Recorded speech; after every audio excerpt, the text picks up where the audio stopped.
سورہ توبہ میں اللہ پاک ارشاد فرماتے ہیں، اے ایمان والو، مشرک لوگ تو سراپا ناپاکی ہیں، لہٰذا وہ اس سال کے بعد مسجد حرم کے قریب بھی نہ آنے پائیں۔ مسجد حرم وہ پاک مقام ہے جس کا انتخاب اللہ تعالیٰ نے قبلہ کے طور پر مسلمانوں کے لیے فرمایا ہے۔ ناظرین، جس طرح ہر مقام کے کچھ خاص آداب اور حفظ مراتب ہوتے ہیں، بالکل اسی طرح اس پاک سرزمین کے ادب کا تقاضا یہی ہے کہ اس پہ بھی کسی بھی کافر اور مشرک کو داخلے کی اجازت نہ دی جائے۔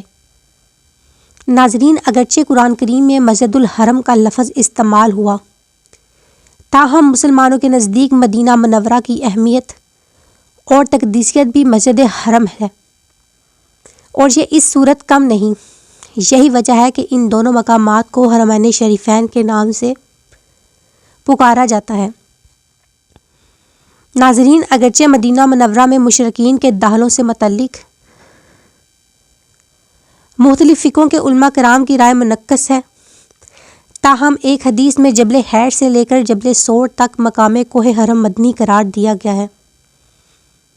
دوستو، ہم اپنے بچپن سے ہی سنتے آئے ہیں کہ مسلمانوں کے مقدس مقامات یعنی کہ خانہ کعبہ اور مسجد نبوی میں غیر مسلم افراد کا داخلہ ممنوع ہے۔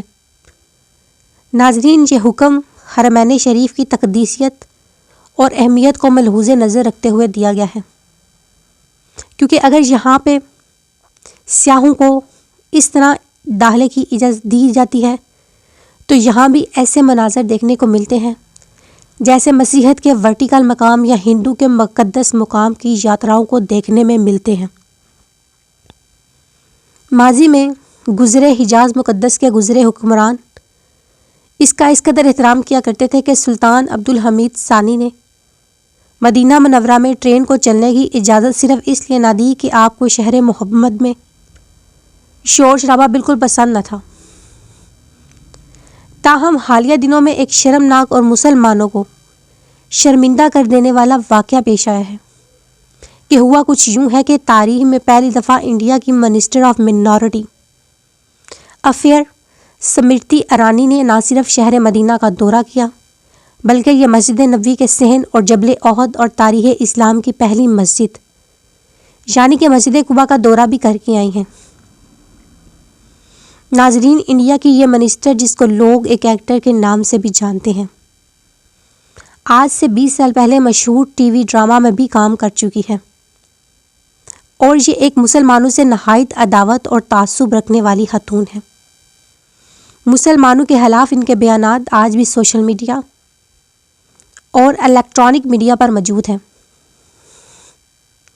سعودی حکومت کا یہ عمل نہایت صرف ناپاک اور اللہ اور اس کے رسول کے احکامات کی سراسر خلاف ورزی ہے۔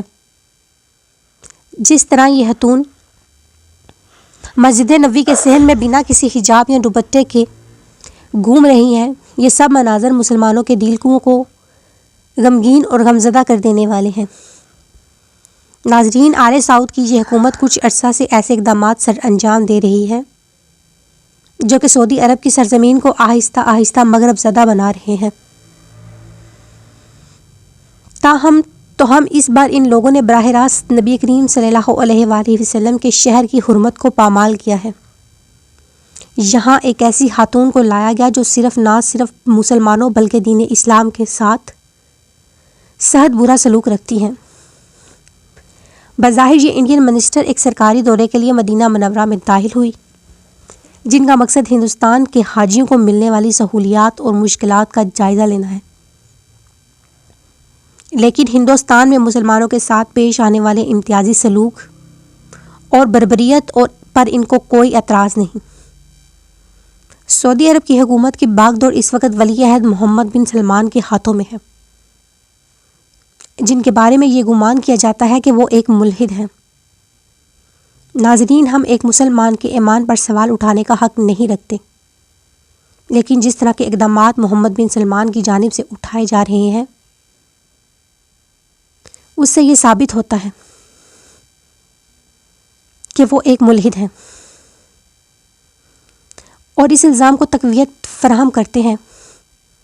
مسجد نبوی کے صحن تک کہ کافر و مشرک خاتون کسی بغیر پردے کے آمد اس کی تاریخ کا ایک انتہائی نازک موقع ہے۔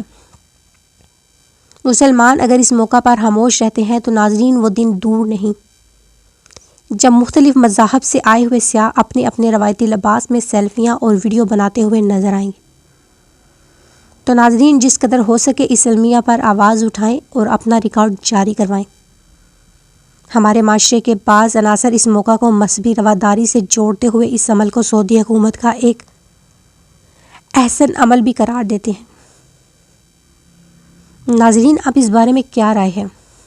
کیا واقعی سعودی حکومت کی جانب سے غیر مسلموں کو حرمین شریف میں داخلے کی اجازت دینا ایک بہترین عمل ہے یا دین اسلام کے احکامات کی خلاف ورزی ہے؟